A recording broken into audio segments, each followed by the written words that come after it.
शेतकरी आंदोलनाचा आजचा तिसरा दिवस आहे आणि सलग तिसऱ्या दिवशी शेतकऱ्यांनी नाशिकच्या जिल्हाधिकारी कार्यालयाला वेढा दिल्याचं बघायला मिळतं आहे। मार्क्सवादी कम्युनिस्ट पक्षाच्या वतीने हे आंदोलन सुरू असून जे.पी. गावित यांच्या नेतृत्वात जे आंदोलन सुरू आहे त्या आंदोलनाच्या बैठकीत कुठलाही निर्णय झालेला नाही। गावित साहेब, काल बैठक झाली होती, बैठकीत काय नेमका निर्णय झाला? काल विधान भवनमध्ये बैठक झाली।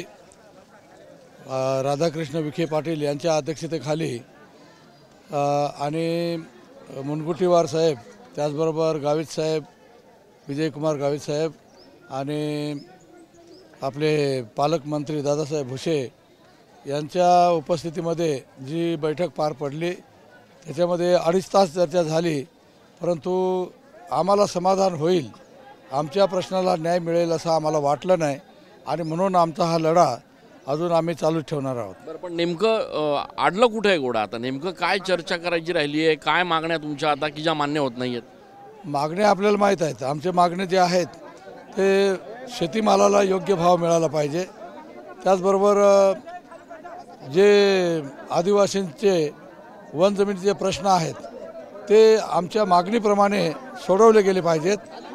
त्याचप्रमाणे अंगणवाडी, आशा वर्कर, डाटा ऑपरेटर ह्या सगळ्या लोकांचे जे पेमेंटचे प्रश्न आहेत ते सुटले पाहिजेत। हे वृद्धापकाळ पेन्शन योजना ही वाढवून 4,000पर्यंत दिली पाहिजे। शेतकऱ्यांची सर्व कर्जे माफ केली पाहिजे। मग सरकारचं याच्यावर काय म्हणणं आहे? सरकार म्हणतोय आम्ही वरती पाठवतोय, काही प्रश्न केंद्रशासित आपल्या केंद्राशी संबंधित आहेत आणि काही प्रश्न इथं आहेत, आम्ही बैठक घेऊ, मंत्रिमंडळाच्या कॅबिनेटमध्ये आम्ही ते विषय ठेवू आणि त्याच्यानंतर त्याच्यावरती निर्णय करू। म्हटलं तुम्ही केव्हाही ठेवा, आम्ही आमचा लढा तिथं चालू राहील। ज्या दिवशी तुमचा निर्णय होईल त्या दिवशी आम्ही विचार करू लढा काय करायचा ते। पण मग आता बिराड मोर्चा घेऊन हे सगळे जिल्हाधिकारी कार्यालयाच्या बाहेर बसलेत, पुढची भूमिका काय?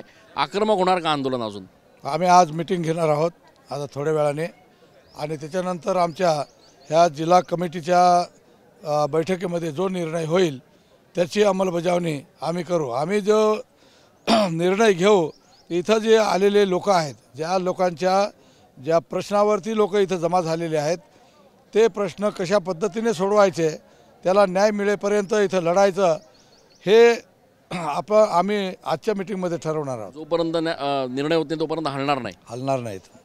आपण बघतोय की या ठिकाणी बिराड मोर्चा जो आहे तो नाशिकच्या जिल्हाधिकारी कार्यालयाच्या बाहेर आहे।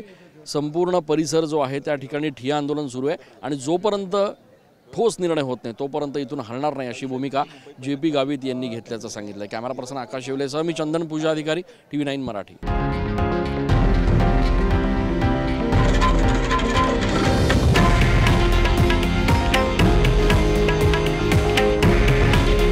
हे आहे देशातील नंबर 1 न्यूज नेटवर्क आणि आपण पाहत आहात TV9 मराठी। काळजी तुमची, हित महाराष्ट्राचं।